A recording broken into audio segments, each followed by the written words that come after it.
过来是高雄市6、2号的美食的名店郭家肉粽，因为市长选举的时阵停单机卖，去互韩国瑜的支持者来吐槽。事后，韩国瑜的市府团队特别去关心，佮呼吁支持者都爱包容。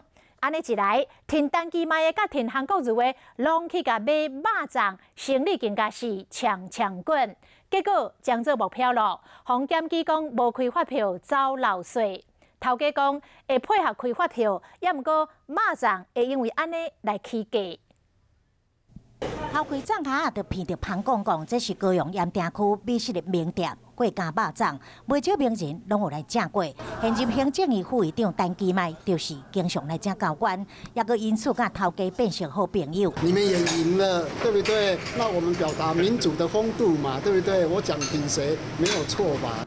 2007年底高雄市长选战，选前选后，头家拢表态挺民进党的陈其迈，因此遭受韩国瑜支持者伫网络上的批评。即马甚至佫传出疑似被检举无开发票走税，有人也佫讲头家挺力的被秋后算小。不过头家讲，2007年的选情就已经开始进行开发票的征地作业。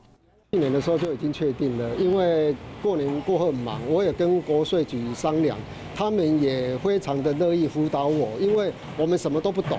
国税局嘛表示，对2006年就开始辅导店家，甲政治完全无关。因为它的营业规模已经达到应该使用发票，那这1年来，我们就盐城稽征所就积极在辅导。